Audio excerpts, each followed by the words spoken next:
really we don't know anything. We have our stories, we have our beliefs, but we don't know. And we don't even know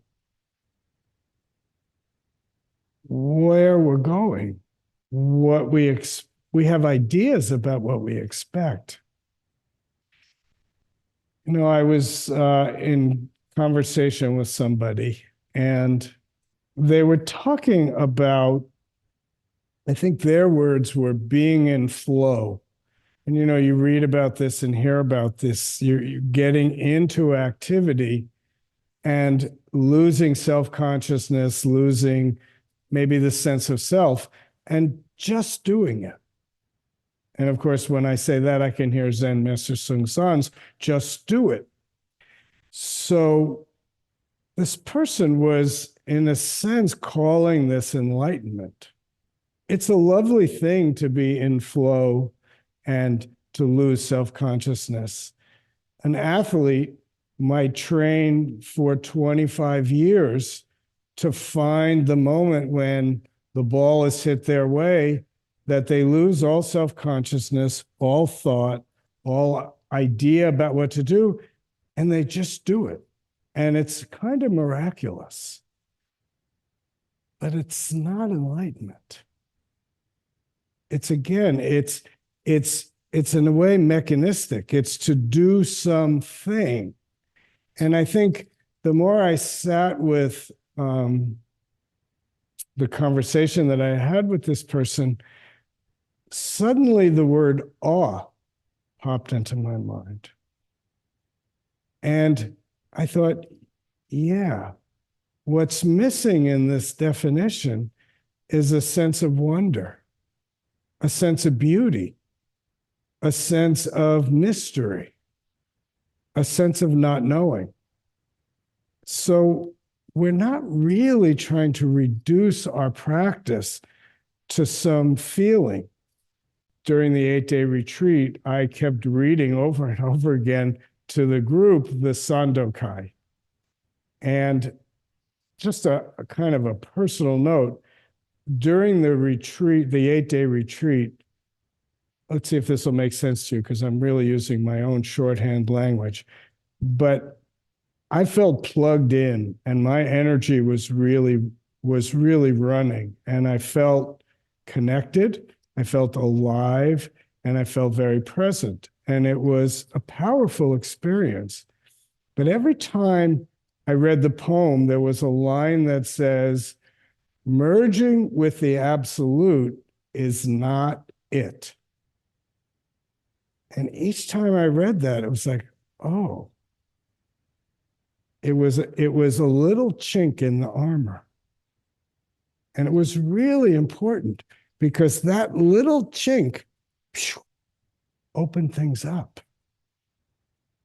If we make practice too small, I'm going to be a better person. I am not going to fall into self-hatred. I think when I first started practicing, there was this, I'm sure, a very strong desire, but almost a fantasy that all the difficulties of life would fall away, that everything would be smooth. And it's funny I use that word, thinking back to the quote of that paratrooper, that everything would be smooth and easy, and that would be the right way, that would be the true way, that would be the Buddha way. I recognize how narrow that is. And you've all heard me talk about this often. Those chinks, those difficulties, those struggles, those things we want to avoid actually are Dharma gates that open us up even wider.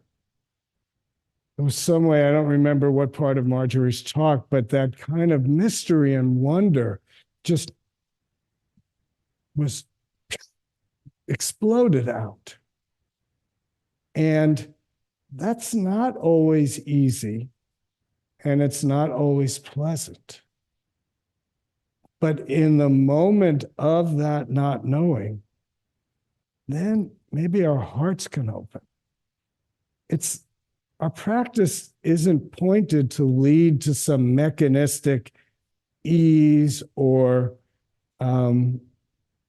always being right. You know, we sometimes think, if I get to a point where I'm always giving the right answer, or maybe for us teachers, if I've gotten all the koans, then I've got something. But then our lives are set up where things happen that we don't expect. And we're not always ready. But in those moments are the moments that we're actually widening. We're maybe facing the awe, the wonder, the surprise, the curiosity. But even us longtime practitioners, we sometimes get in this place, we want certainty. We want result, achievement. And of course, results and achievement are important, but they're not it. So maybe I'll stop this part of the talk with repeating that line. Merging with the absolute is not it. If that's not it, then what is it? What is this it? And if we can hold that with a sense of curiosity and wonder, then life is always revealing itself to us. If we're open enough to listen. Usually we close down and tighten up, and we don't really want to hear. So our practice is a practice of unpacking, of deconstructing, so that our heart, mind, and body can be open and present and available for the moment. And then as we're called into action, we do the best we can to be helpful, to bring some peace and solace and wisdom and love and compassion into the world.